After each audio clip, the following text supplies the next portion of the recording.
Welcome to Rat Girls Podcast. I'm Abigail Jensen, and today I am feeling extremely ratty.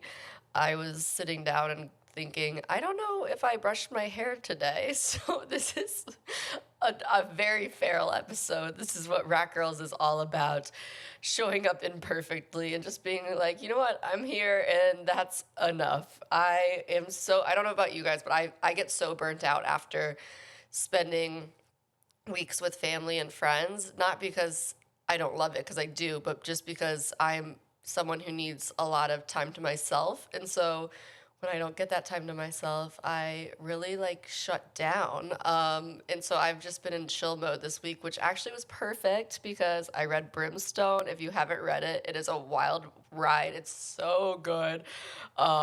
Sexy, sexy, sexy. The face sitting scene of a lifetime. I went to a Brimstone event yesterday and said that I went up to the microphone and was like, congrats on writing a really good face sitting scene. Like, I was so nervous to go up and say it, and I think everyone at the event was disturbed that I said that, and in my mind it made a lot of sense, and I was like, no, I really am sincerely complimenting her and not trying to be a weirdo, but it definitely came off weirdo vibes. So Callie, I'm sorry, I love you. I'm so awkward. I'm so bad at life and talking to people and talking in front of people. But that's I had a more introverted week this week, which I really, really needed, besides going and embarrassing myself at the Brimstone event. Oh, and also I saw Matt Rogers, who, if you ever have a chance to see him, it was my third time seeing his Christmas show. He's one of the co-hosts of Las Culturistas. Absolutely love him. Boots the house down. So amazing. His Christmas show is so fun. Yeah, just it feels like if he were to afterwards be like, do you guys want to join my cult? Everyone there would join his cult because he makes people feel so comfortable with being weird and silly, which for LA is rare because everyone's always like, how do I look so cool all the time? Like, how do I seem aloof and I don't care about anything? So his show is just a breath of fresh air, and yeah, I mean, I love the gays. I love doing all the things. I love screaming. I love being part of the LGBT community. I love all of it. And so I'm very happy that that's what my week was full of. And then today, Jessi and I are just going to watch Pluribus. I don't know how to say it. Very good. 10 out of 10 recommend. A little slow, but I think Vince Gilligan, again, don't know how to say his last name. His shows just sometimes are very slow and sweeping, but I think that's good, especially for where our minds are at ADHD wise. I'm like, oh, I need something to slow me down a little bit. So I appreciate him forcing me to slow down and watch the show. I'm gonna watch a new Pluribus, whatever that word is, and then we're gonna get some cozy ramen and yeah, just enjoy a weekend in. I feel like this is the calm before the storm. We had a little teaser of the holidays, and then you're going to get even more seeing your family and friends, which again, gorgeous, glorious. But for us, introverted extroverts, holy shit, that's a lot of time around people. That's a lot of recharging I have to do afterwards. So if you're one of those people like me, I totally feel you. And I sympathize. This week's main cheese is Mom Talk. We are talking about secret lives of Mormon wives. Can Mom Talk survive this? Can Mom Talk survive piss? Let's get into things. I obviously love reality TV. I'm literally wearing my Bravo Holic shirt currently that my friend got me. It's black, and so you can see all of Bartok's little white dog hairs on it, because we just live in a house full of dog hair all the time. Our black clothes get the white dog hairs. The white clothes get Joe's black dog hairs. Nothing is safe. But reality TV is my entire life, as you guys know. I don't like to have brain cells. I like to not think, and I like to watch other people not thinking and not having brain cells. And this show's really great for that because not one thought is happening, not one thought process is happening. This is smooth brain in the flesh. These people have put their brain into a warm bathtub, taken it out, put it back in their head, and they are just rolling through life so muddled. I say that Mom Talk is a good example in just different shows about Mormons, because we also have Real Housewives, Real Housewives of Salt Lake City. So many Mormon shows, but I think it's a good example of why in your 20s it's really important to make mistakes. Like when people go to college, or not even in college, but in their early 20s, early in their career, like going out with your friends, making mistakes, getting up to no good, like being raunchy, is so important because it doesn't get it out of your system. That's not the right way to describe it, but it teaches you who you are as a person, those harder moments and those more silly moments. And instead of doing that, the people in mom talk community were forced to grow up so quickly, so they didn't have any time to make mistakes. And now it feels like they don't know who they are as people, and they're not emotionally mature in the way they would be if they went through those kind of mistakes. And so the consequences of their actions are higher. Like the consequences of their actions involve children, kids, um, you know, the whole world seeing them post about Pissgate. And so like those little petty things that like you could probably get away with in your sorority house when you were 20 years old is now happening on a larger scale, which I don't think is probably good for them in the long run, but for us as audience members, great to watch. But just a reminder always to like let yourself make mistakes and grow up, and let yourself just like have fun and not force yourself into adulthood so quickly. And because then you end up married with kids and you're like, I'm 25 and have 4 children. What's happening? So the first episode, Taylor leaves. She's like, we gone. I have to go to this mental health resort. I honestly thought that was going to be her filming Bachelorette at that time, and it was just how they were going to justify her being off the show. But it looks like she really did go to a mental health retreat, which was great for her. She seemed to have, she is a star. Like Taylor, Frankie Paul, she has such good energy on screen. She takes word of the season, accountability, but she is good at being like, you know what? Yeah, I fucked up and I'm sorry. Like she doesn't defend herself to no end like other people do. They're just so afraid of being wrong. She's okay admitting she's wrong. She's very much focused on growing, and yeah, so I was like, who the hell is gonna be in this show? Taylor's gone, Whitney's gone, Demi's gone. What is going to happen? Like, is this even worth watching? And of course, it was very quickly worth watching. But the first thing that happened is Taylor leaving. I'm like, no, she's the whole show. She's why we have Mom Talk, the swinging scandal, which we never really still have gotten to find what the swinging was. I was just at the dog park and there were some other people there talking about Mom Talk, and I joined in, and I was talking about how like, we were talking about how they think everything's cheating. Like, I would not define some of the things that are happening in their relationships as cheating, but they're like, you thought about someone else? How dare you? That's cheating. Which just seems to be like a cultural Mormon thing, maybe. I'm not sure because I'm not in the community. I don't even remember how I started this sentence and what I was talking about. Oh my God, my brain is smooth brain.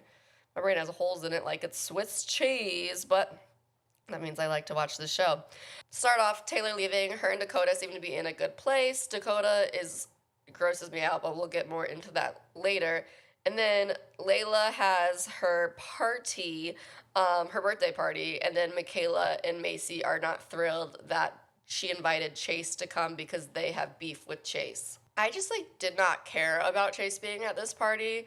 I felt like it was made to be a very big deal, and I've been at parties with people I've absolutely hated, and if the birthday person wants them there, maybe this is because I am a people pleaser and have poor boundaries, so maybe they're better people than me, but if the birthday person wants them there, I'm just like, cool, I'll just keep my business and like go about my day. And I still don't quite understand what Chase said exactly that was so offensive to Macy and Michaela, but I do often think that Macy and Michaela, sorry, you can see I'm a little sick, I'm sniffling, I'm sorry, it's so gross.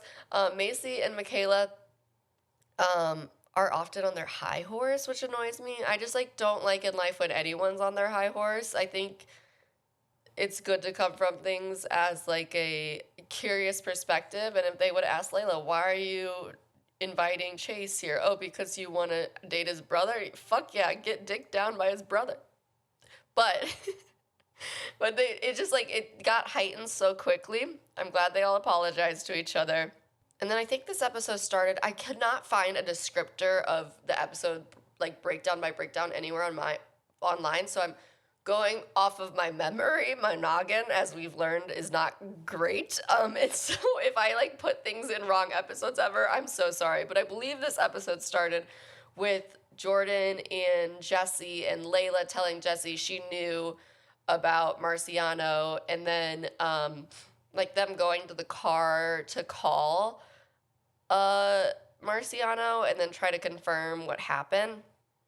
And Demi is at that event too, and Demi's like full on sociopath. I don't throw that word around lightly, but this woman is unwell and very, I think it's like, I don't know if it's the highest level of victimhood and pick me, which I'm going to get more into later because I do believe Demi about the Marciano front. I never want to like discredit any woman um in that way, but just outside of that, I think she is like an open nerve. She has something, she's reactive. Like she is someone would look at her the wrong way. I laugh because Bartok, my dog, is a little reactive. We're working on it. He's getting so much better, but it's kind of the same. Like Bartok, someone he used to look at him the wrong way, and he would be like, yeah, and go crazy. And there was no, you can't interrupt. You can't get a word in edgewise. Like he's just fucking insane. And Demi to be at this event where she knows they're filming the show that she does not want to be a part of is really wild. Like it seems like her still trying to have control of the narrative besides her, like without actually being involved. Also, I don't know how much these girls make, but the fact that I mean, everyone should make more, like, because yes, these studios are making so much money off of them, and like, from what I know, reality TV show stars don't get residuals, which is crazy because like the Roni stars, like I probably owe them $1 million alone for how many times I've watched the show. Same with Vanderpump, like they should all be making bank from me, making money on those residuals. And so I do think they should make good money on the show, but I don't think they make bad money. And so it's interesting just the like inner workings of Demi wanting 3 times the money. I wish we knew what those numbers were exactly because I would love to know the starting amount. And jump forward. I love Whitney. I am a Whitney girly. She's problematic in a lot of ways. Like, yes, she danced in front of her child having RSV. I'm not going to pretend to defend that. I also don't have a child, so I don't know. Maybe I do the same thing. I get bored and be like, could I get some TikTok likes right now? Who knows? I like attention. I can't put anything past me. And I also believe she and Connor are like, MAGA, whatever, so they're problematic in that way. But I do think on a surface level, I would have a lot of fun with Whitney. I think she is just silly and goofy, and I think she's a theater kid, and I think she just wants to be liked, and sometimes that means she puts her foot in her mouth and takes things a little too far. But I respect her for being like, give me a scripted role. Like, that is a girl who's been in theater since like the day she was born, and she was like, you know what? This can all have been worth it if I actually get to act in something. And now it was all worth it because she's going to be Roxy Hart in Chicago. Jessi was like, why do they always cast like insane people in Chicago? Because Ariana Madix, insane as in being like reality TV show people, like not theater people, just insanely out of the norm. And I was like, no, like that role is specifically for stunt casting. Like Pamela Anderson has done that before. Yeah, it's not a new thing. Throughout time, Chicago has been stunt casting ever since we got over, the initial Oscar era and Bob Fosse era, which was the best. Now it's just kind of like, it's still on Broadway. Who else can we throw in there? I do think, okay, so episode 2, I do think that Jessi, when she brings this info to Michaela and Macy, is a little defensive from the get-go. She's like ready to hop in with her defense. And at some points, I think Jessi handled the affair poorly. One, I would also cheat on Jordan. This man sucks. He is so mean to her. He's awful. I don't usually like Nick Viall's podcast, but I just saw the clip of Nick Viall calling Jordan out and being like, how you spoke to her was bad. And Jordan being like, yes, but she cheated on me. And Nick Viall is kind of like, but can you say that without the but? Like, can you be like, no, like, this is its own separate issue. You are verbally abusing her. And that was me like totally putting words into what was actually being said, but it was something along those lines, lol. But he just still to this day cannot take accountability. And as soon as someone says she cheated on you or you verbally abused her, he was like, yeah, well, she cheated on me. And the line when he said to her, like, this is why I treat you this way, totally manipulative, totally like aggro, like gross anger issues. It disgusted me that he kept saying he felt emasculated. I'm like, oh, this is giving weird red pill vibes.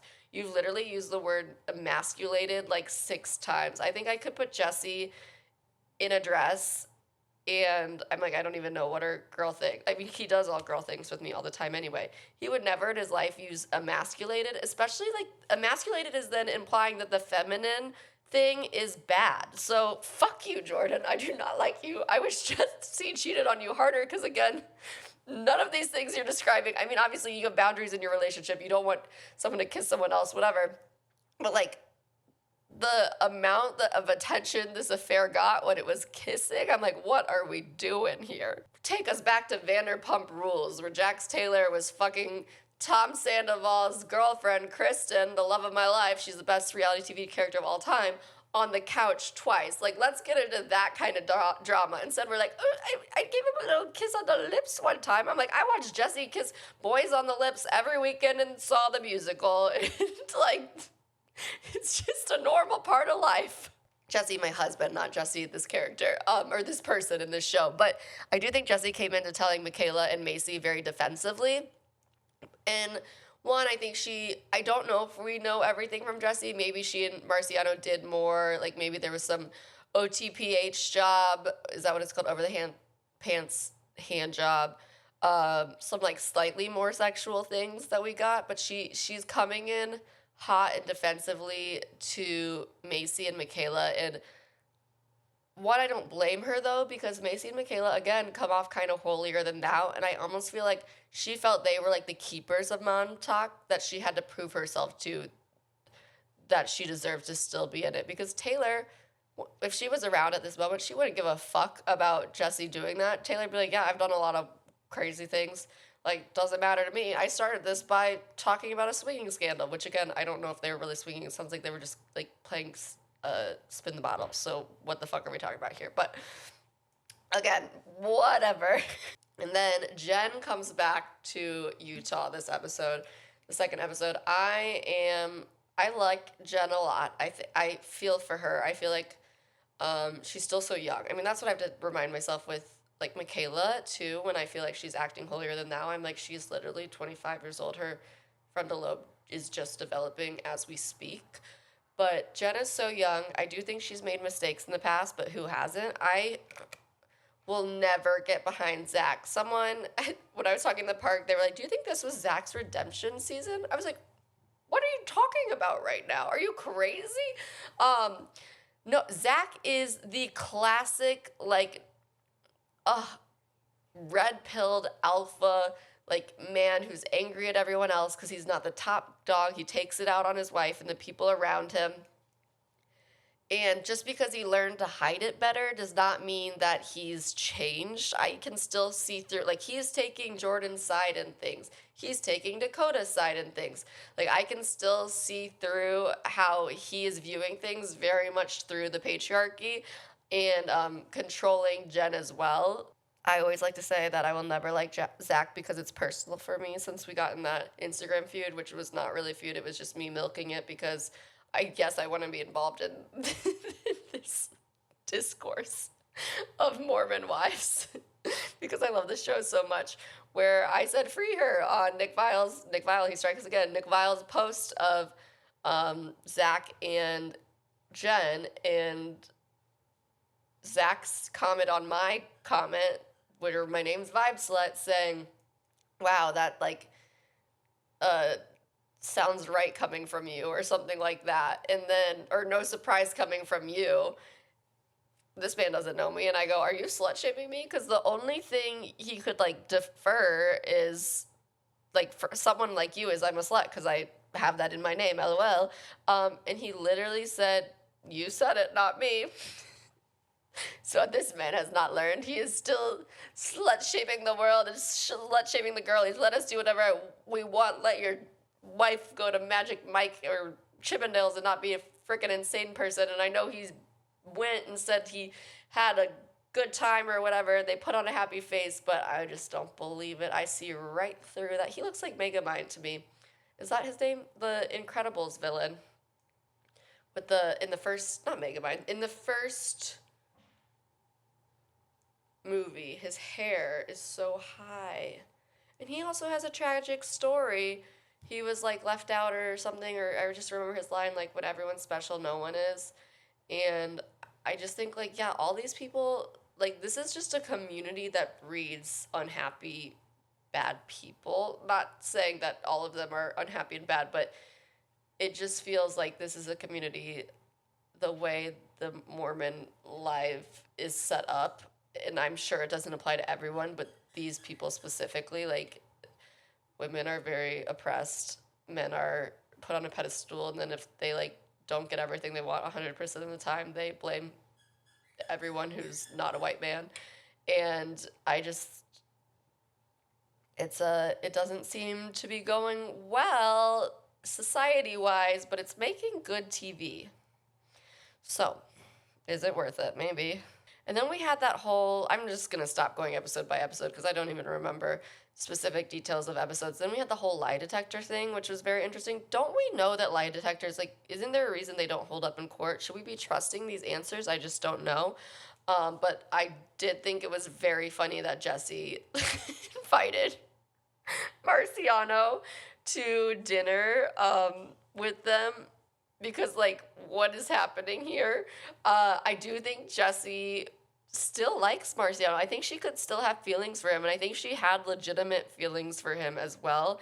And I don't care about how that makes Jordan feel, because I think Jordan sucks and he deserves it, because he's, again, verbally abusive. But I do, in that moment, see how Jordan would be like, that's kind of weird. This man is coming to dinner with y'all. But also, it was a fun reveal of the lie detector test results, which, again, told us, I don't know, like, Demi and him kissing on the lips, did she ever deny that or talk about that? Obviously the Demi stuff is sticky. Okay, I'll get into it now, because she comes in shortly. First we get Whitney coming back, and then we get Demi. I think the Demi... Oh, also, the Marciano thing is too played out when, like, Michaela and Macy go to talk to him. I don't understand what they're doing there, why they're the people to go talk to him. It's very strange and weird to me. And, again, I don't think that they are the dynamic duo that either production wants them to think we are or they want them to think we are.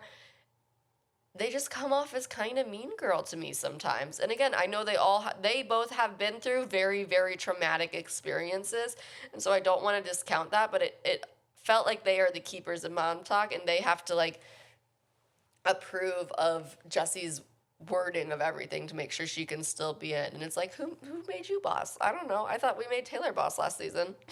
We, as in I was there and voted on it. So about the Demi thing. Demi, I think, is not a good person. I think she is awful, awful, awful. I think she's mean to people. I think she wants to make people feel bad. She has to be right all the time. She has great hair and great lips and a great face. But I do think there's something that makes her, and she talked about it, the glass child syndrome. I don't know if that's it. I don't know her personally.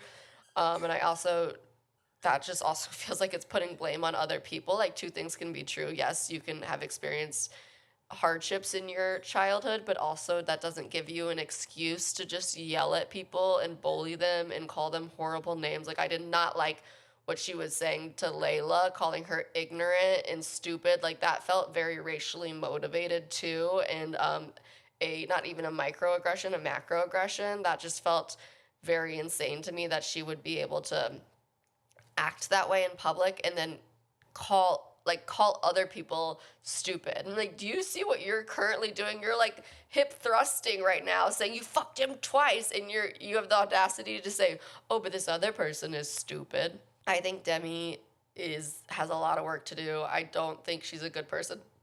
I think she's maybe a hurt person. I think we also need to examine, like, we do with a lot of these relationships, that there could be grooming at play that's now influencing their current relationships with everyone around them. I think Brett, knowing her since she was a child, is uncomfortable, and him being so much older than her is usually fine, but I just don't like that he knew what she was like as a child, and it seems like was like waiting in the wings for her to be legal in Mormon years, basically, which I guess is much younger, even though I think she was married first. But she does things specifically to hurt people. Like sometimes I think like when Whitney, does things sometimes it's to be included and to feel loved. Whereas like when Demi does things, I'm like, oh, she's like, and then a result of that is Whitney ends up hurting people. Whereas when Demi does things, it's purely out of spite, purely out of wanting to make people hurt and feel bad. Like the way she was talking to Jen at the reunion, I was like, she is just screaming at her. And poor Jen, like postpartum, probably dealing with a lot of stuff, has to be married to Zach, bad-hearted human. Like, yeah, I don't know where she gets off basically acting like that. I do think it's important to say like, yes, I believe Demi. Like, I think Marciano like inappropriately touched her. I think also they could have kissed still. Like, two things can be true. People can get inappropriately touched and say no, and then get inappropriately touched again, and then still be confused and kiss the perpetrator. Like, there's something in trauma called fawning, where you like appeal to your perpetrator at all different levels. And so I do think that's like very possible that that's what happened with Demi, and I don't want to ever say I don't believe anyone, and that's not what I'm going to do today. And also, like, same with like the Blake Lively stuff. Like, yeah, Blake Lively might not be people's favorite person in the world, but there's no such thing as a perfect victim, and just because she's not your favorite person ever doesn't mean you can say like she was not sexually harassed in this way. Because even though even the worst people can have bad things happen to them, unfortunately bad things can happen to everyone. And I do understand Demi's frustration of not being believed. I think that that's obviously adding to how she is reacting to people, but I don't think she's helping her cause at all by being so reactive. And I do feel like we never got to the bottom of why, like, did she puppet master Marciano and have him come forward and say he slept with Jessi? Because when Marciano says there are bigger forces at play that you can even imagine to Jessi on the phone call when it was revealed during the reunion, I was like, what is we never still figured out like if she was involved in that way, or if Marciano was lying about her being involved. And I feel like she wasn't ever really pressured on that. I think it was more like, oh, you're sorry, that's okay. Like, she's acting like she's having to apologize over and over again, and I'm like, no, I still have questions for things she did to Jessi. Like, I feel like she hasn't explained herself enough at all. She's never said if she told Marciano to lie and say that he slept with Jessi. And then if she did, I mean, maybe she did and I missed it, but if she did, then like, what's her reasoning? I just, her taking Jessi down seems very vindictive, and people are saying Jessi's single white femaling Demi, which I think is funny when you like want to become someone because you are like obsessed with them and think they're cool, and you're kind of like, am I in love with them or do I want to be them? And I do think Jessi she looks a lot like Demi. She was following Demi around for a long time, doing what she would say, and then she ended up like making out with Marciano, who's someone that Demi was previously connected with in a positive or negative way. But she does do a lot to try to like prove herself to Demi, and it does give single white female. I do not think Jessi's perfect in this situation, but I still think, why the literal fuck would Demi try to expose your marriage and make up lies in this way? Also, I feel like there should be consequences with production when reality stars try to come with a made up lie to like carry throughout the season, like, and try to produce that lie basically. I don't know why I think there should be consequences. Maybe it's just like off the show, and my brain's like, oh, but it's reality, so it's supposed to be real when it's probably like never ever real. But I just remember with Southern Hospitality, some of the characters made up a storyline that Maddie's boyfriend in the first or second season cheated on her, and they even like got someone on the show to pretend she had kissed Maddie's boyfriend to the extent Maddie was like, am I like, did this really happen? Like, who do I believe anymore? Like, felt totally gaslit. And the fact that they went so far to pretend to have someone come on and like have made out with Maddie's boyfriend, and like produced in that way to make Maddie look bad and her boyfriend look bad. I'm like, that to me is, that's illegal. I know it's not, but it feels illegal in reality world. Like, why are you doing this? And so I feel like there should be some consequence for when the actors become producers and start trying to run the shots and like ruin people's lives by running the shots. Okay, future Abby checking in, still sick, still insane, but remembered I didn't talk about Demi like throwing accusations or like using Michaela and Macy's trauma against them at the reunion and being like, you've been blah, blah, blah, so you should know how this feels. It would be like if someone did this to you and then they were like, why did you stay married to him? And I just think that's absolutely vile, disgusting behavior and just, again, a horrible person. And I really respect Michaela and Macy in that moment, not getting up and like smacking her or something. And then when she turned to Jen, when Demi turned to Jen and was like, you haven't been SA'd, and she was like, actually I have. Like, this isn't an SA'd competition. We are trying to like help people out and promote or make them feel good. And that's literally the opposite of what she's doing. Again, believe her, but I think that she just is a bad person. And I felt really bad for Michaela, Jen, and Macy in that instance. She's bad. Okay, back to my other ramblings because, yeah, I just wanted to make sure I put this in. Oh, also I totally missed over, sorry, this is like the most, I'm sick, have ADHD, like this is the most boop, boop, boop, boop, boop, pop, popcorn episode ever, but Jordan sucks, as we established. Basically, all the men in the show suck besides the one Macy's married to. But Jordan sucks, and when he invited everyone over to then turn them against Jessi, which is like literally abusive tactic number one, like separate someone from their community, turn their community against them, so they have no one they can reach out to and they have to rely on you, and also no one believes them anymore. Like, that was wild. I was so happy the girls were, especially Macy, was standing up for Jessi and being like, why are we here without Jessi? And Layla being like, did you pay Jessi hourly so you could be in the house? Really got to me. I was like, Layla had some good one-liners this season. I have to remind myself Layla's super young and still just like discovering who she is. And I also always forget I think she has 2 children.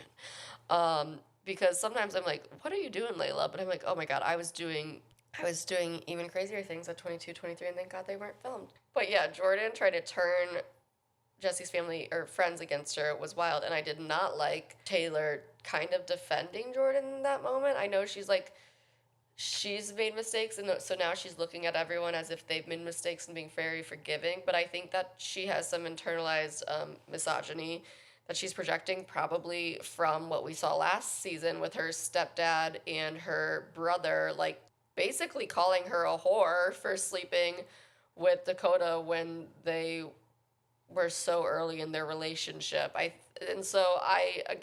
love Taylor's journey and that she's like on this healing, like, we love everyone's journey, but I don't think Jordan's the person to give grace to. I do not think, from seeing interviews post everything, I do not think he has learned his lesson at all. I think he is still being just as nasty to Jessi. Oh, okay, so big thing. Let me make sure I have Michaela's husband's name right. Is his name Jace? Michaela.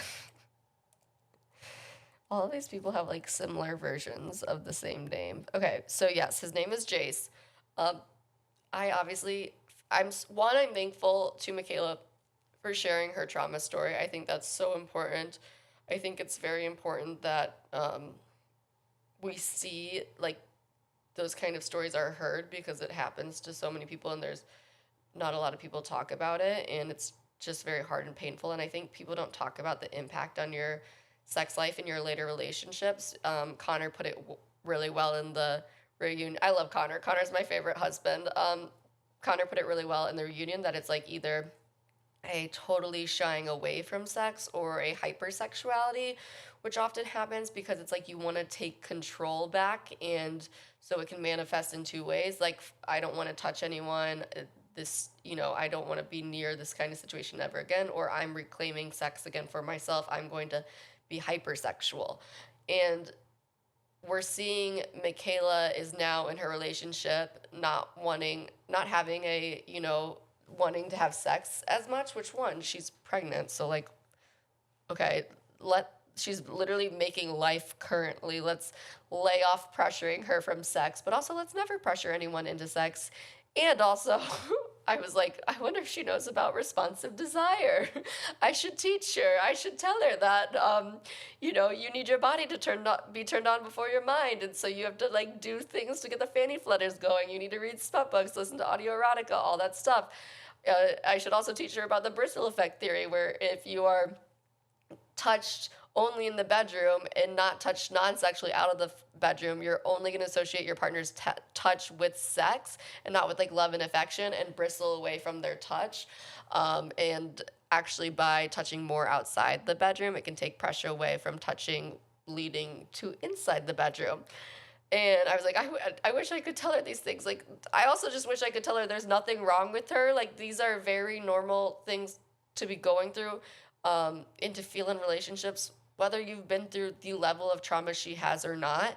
Like, it is normal to go through phases where you don't want to touch your partner. I think the hardest thing for me to watch with all of it is I do think Jace is one of her like, I think he groomed her. I think he's one of her abusers. She was 15, 16 when they got together. He was in his 20s. And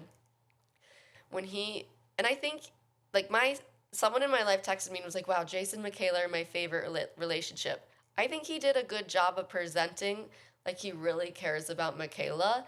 And maybe he does. And maybe he's being understanding for her or to her. But I also agree with what Connor said in the reunion, whereas like patience is just going to continue to build that intimacy and create a safe space.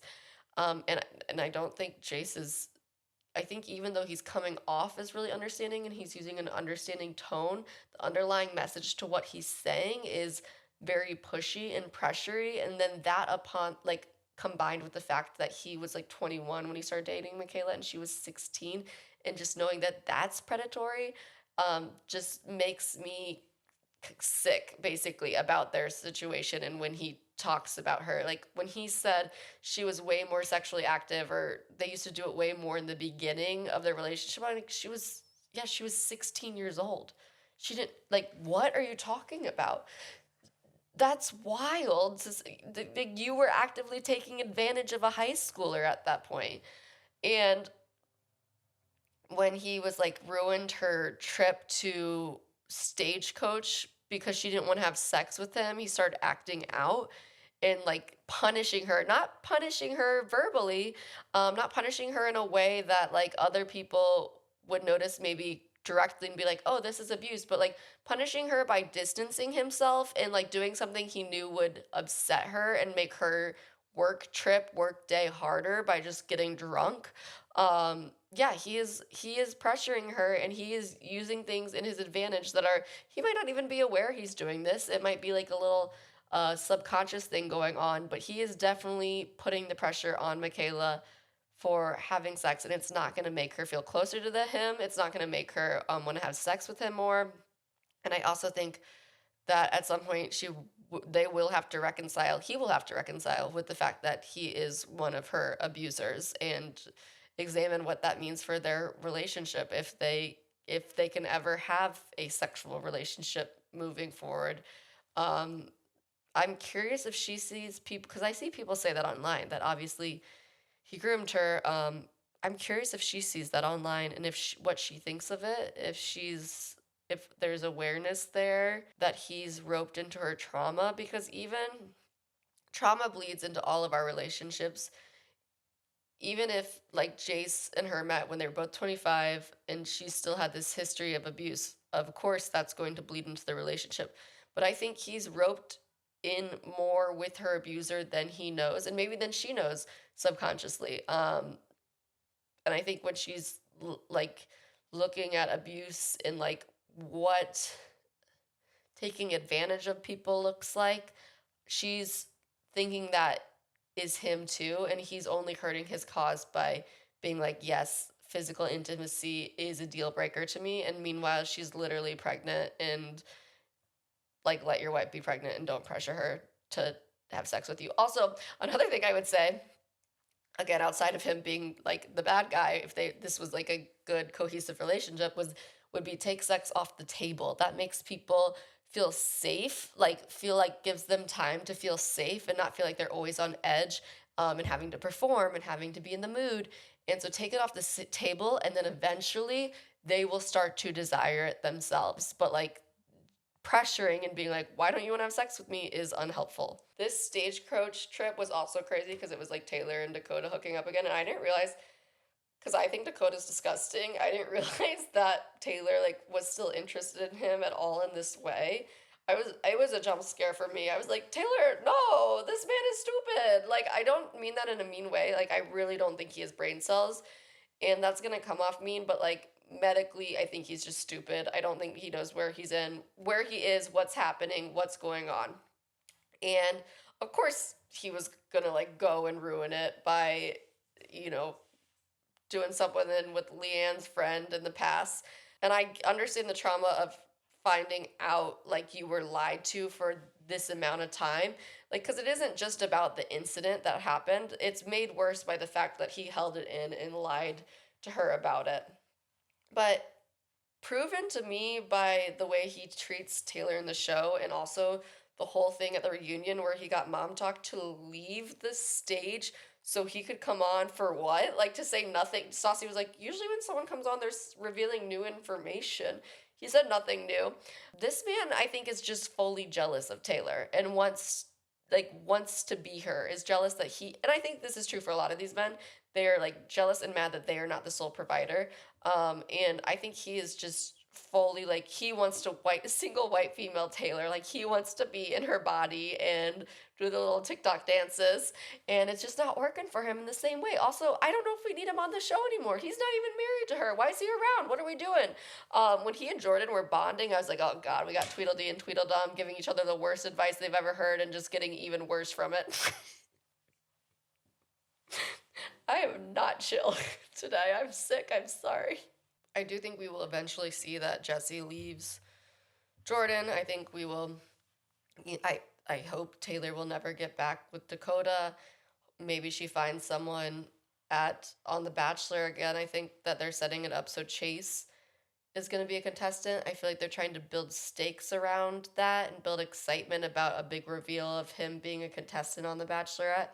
It was really weird for them to end on a date scene with Taylor and Chase. I was just like, this doesn't matter at all. No one cares about this. And then it came to me. I was like, oh, they must be integrating this into The Bachelorette and trying to get us over there, because I'm like, I literally don't care about Chase.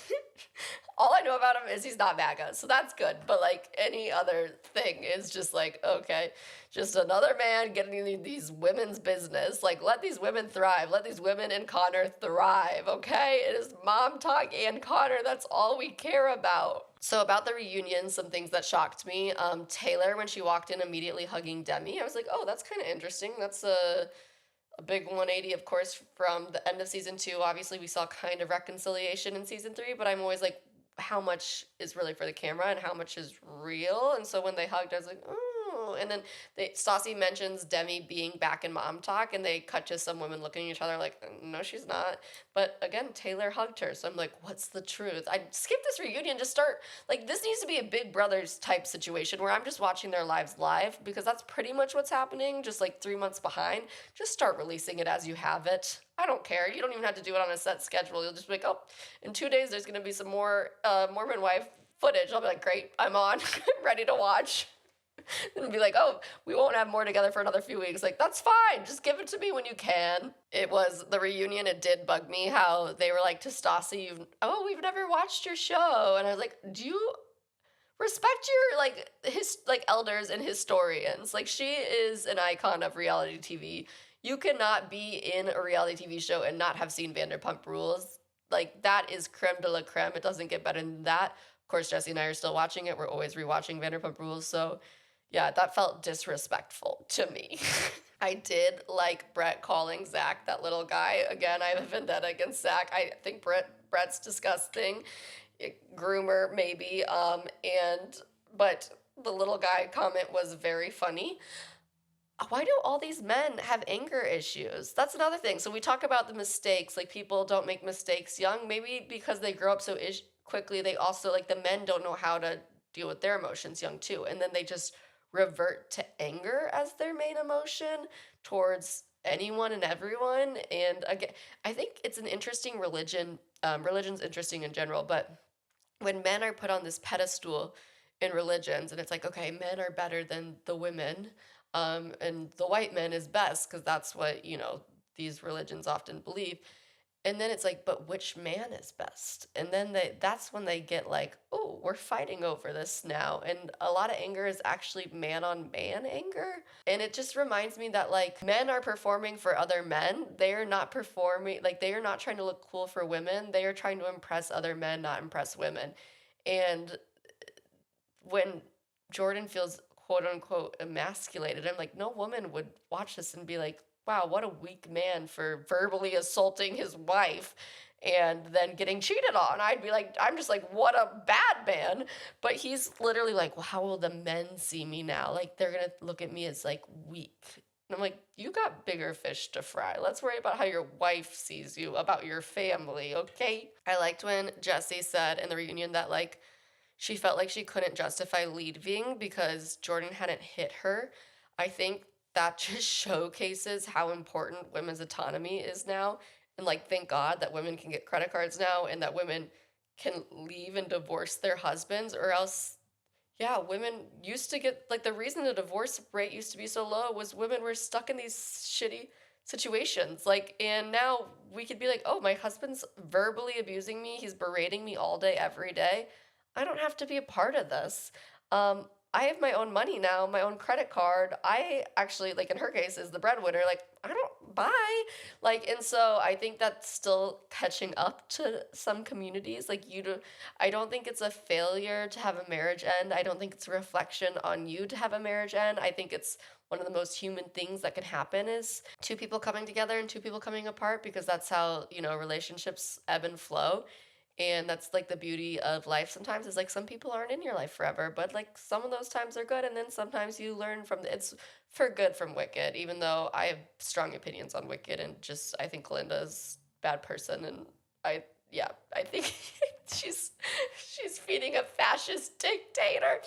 And then at the end, Elphaba and Glitter, like, we both made some mistakes. So I'm like, what one of you hooked up with the other one's, like, kinda husband, Fiero. I would hook up with Fiero too. And then the other one was like, hey, yeah, fascist dictator, let's get rid of all the animals. And if while we're at it, if you do find Elphaba and Killer, whatever, who cares? I mean, I have Fiero on it, and he's like one person against all these guards, and apparently he's going to stop that. But, like, it's probably more likely that they get her killed than not.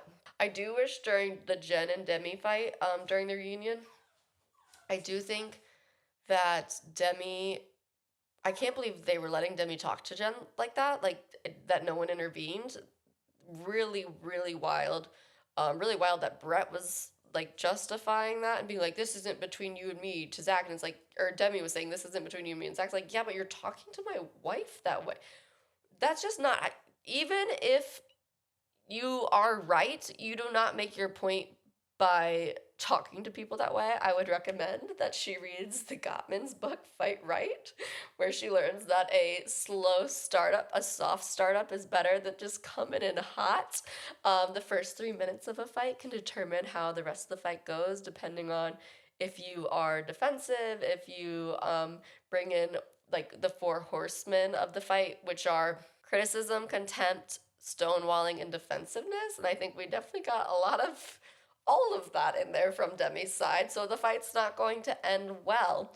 Um, yeah, I would recommend she checks out the Gottmans or not, because you know what, I enjoy watching this show, but I think Jen is like was bullied last season. I think she's the victim in this scenario. She was going through depression. Her mental health was so off, and I think Jen versus Demi. If I'm picking a side, it's Jen's side. I still do though want the answer to why did Jen make up that she saw Demi and Marciano doing things. Like I want to know, was that because obviously it's not true. She said it's not true, so I want to know, is that like she was trying to feel included? She was mad at Demi for a different thing. Did the bullying happen first, or did I can't remember if the bullying happened first or Jen happened first. Jen saying that happened first.